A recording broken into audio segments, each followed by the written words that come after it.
Olá pessoal, vamos para mais um vídeo aqui da nossa série do Desassossego, né? Nós estamos agora nos fragmentos de 1914, essa é a minha edição. Como eu já falei, tem um vídeo aqui, o primeiro vídeo dessa série, da playlist, é sobre essa edição e também sobre o livro do Desassossego em si.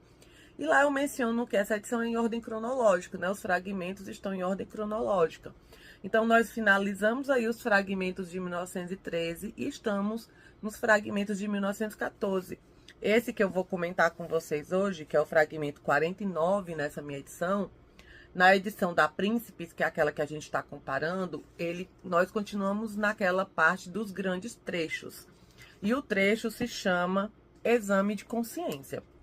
Mas antes de eu ir para a parte do trecho que de fato eu quero comentar com vocês, tem uma coisa nesse trecho também que me chamou a atenção, porque no primeiro vídeo dessa série eu menciono lá que foi uma ideia que eu trouxe do livro do Jerônimo Pizarro, do Como Ler Pessoa, que eu já indiquei esse livro diversas vezes para vocês. E lá tem um ensaio muito bom sobre o livro do Desassossego. E o Jerônimo Pizarro, ele vai dizer isso, que esse livro, ele narra estados de alma, né? Então, aqui a gente vai ter, nesses fragmentos, nós vamos ter estados de alma. Então, a gente vai ter fragmento onde ele vai estar mais melancólico, mais otimista, mais pessimista, assim como são os nossos estados de alma de todos nós seres humanos, né? Então, agora, por que eu achei interessante que eu queria comentar esse outro trechinho com vocês antes? Porque ele vai dizer exatamente isso aqui. O próprio Fernando Pessoa vai dizer que esse livro é um estado de alma.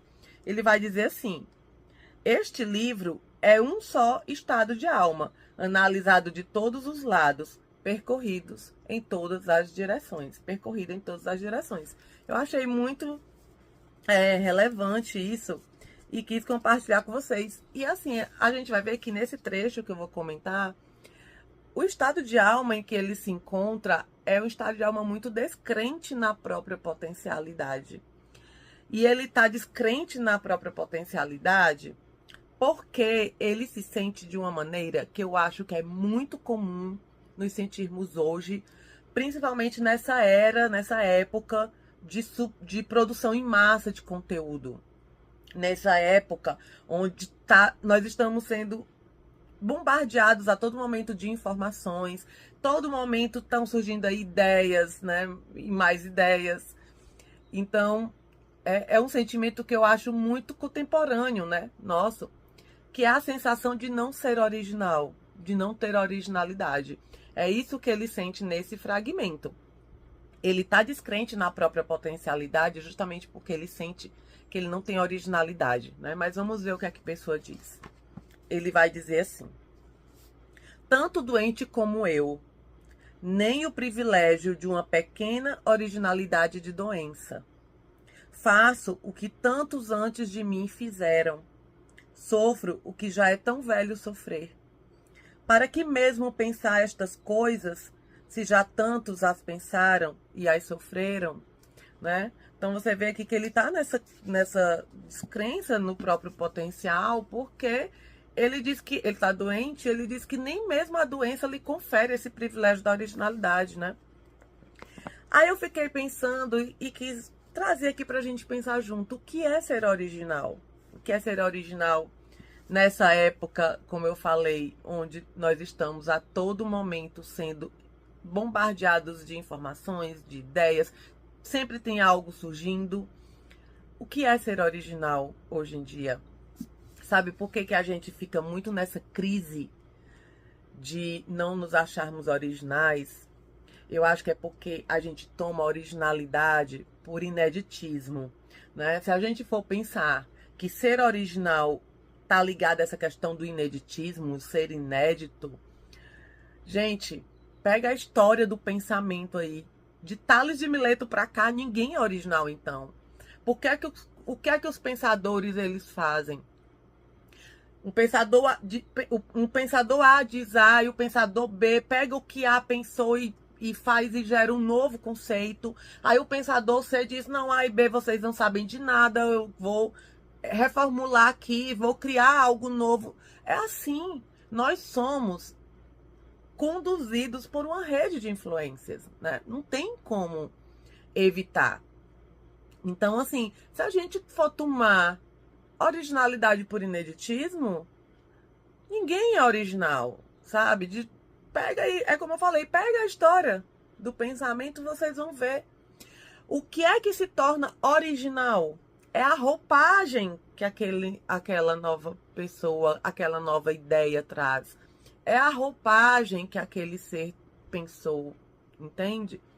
Então, assim, se você vê que eu posso pegar algo que já existe e disso aí, eu inovar, tiver uma inovação, eu acho que é isso muito mais ligado à originalidade, muito mais ligado à inovação do que ao ineditismo. Você está sendo original. Por quê? Porque essa nova cara que você está dando para algo, entende? Então, se a gente for pensar que originalidade está muito mais ligado a isso, o que é que nos falta para sermos originais? É o que Fernando Pessoa não está fazendo aqui nesse trecho. É confiar na própria potencialidade. Se a gente for pensar pelo próprio exemplo do Fernando Pessoa, se originalidade está ligado com ineditismo, Fernando Pessoa não criou os heterônimos. Escritores antes dele, pensadores antes dele já criavam heterônimos. Mas alguém duvida que ninguém fez heterônimos como Fernando Pessoa? Entende? Como não necessariamente a ideia tem que ser inédita, mas é a cara que você dá para essa ideia, ela pode ser original? E o que é que falta? É confiar na própria potencialidade. Ser original, todos nós podemos, a partir do momento em que nós somos seres únicos. Ele aqui diz assim: para que mesmo pensar estas coisas, se já tantos as pensaram e as sofreram? Porque ninguém pensa como você pensa, nem sofre como você sofre, nem se inquieta como você se inquieta, nem sente o que você sente. Mas sabe o que é que nos impede da gente dar voz a essas nossas inquietações?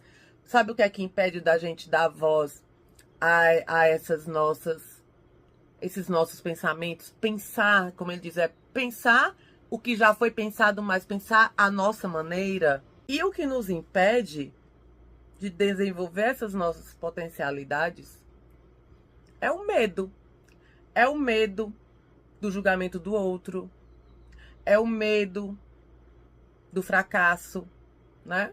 Então, assim, nós somos o tempo todo, gente, bombardeados por ideias de sucesso. Então, o medo do fracasso é algo que é muito dessa época, da nossa época, né?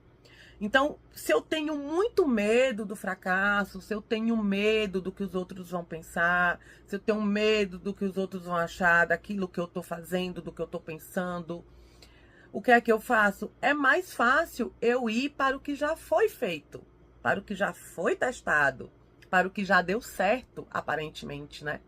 Então, o que é que você vê? Vamos pegar aqui para a nossa bolha aqui da internet. Aí, o que é que você vê? Você vê que uma coisa surge aí e dá certo e viraliza. Então, você vê uma enxurrada de conteúdo sobre a mesma coisa. Sobre a mesma coisa. Muitas vezes nem as falas são diferentes. Por quê? Porque se alguém já fez algo que deu certo, é mais seguro eu ir para aquilo ali. Só que aí você mata a sua originalidade. Você mata a sua criatividade. Entende? Então você só vai ser original a partir do momento que você perdeu o medo de ser você. Quer ser original? Seja você. Ninguém faz as conexões que você faz. Ninguém interpreta a sua maneira. Ninguém pensa da forma como você pensa, age da forma como você age. Então, exponha isso para o mundo. Coloque isso à disposição das pessoas. Falta muita originalidade no mundo hoje, porque as pessoas estão dominadas pelo medo de serem elas mesmas. Então, não tenha medo, não. Faça do seu jeitinho. Faça a sua maneira. Não deixe esse pensamento aqui, como a pessoa fala aqui nesse trecho, te paralisar. Quando ele diz assim: Faço o que tantos antes de mim fizeram.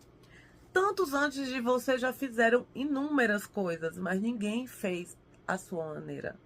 Nós temos uma marca própria. Nós temos uma assinatura pessoal. E é isso que a gente tem que deixar ser exposta, sabe?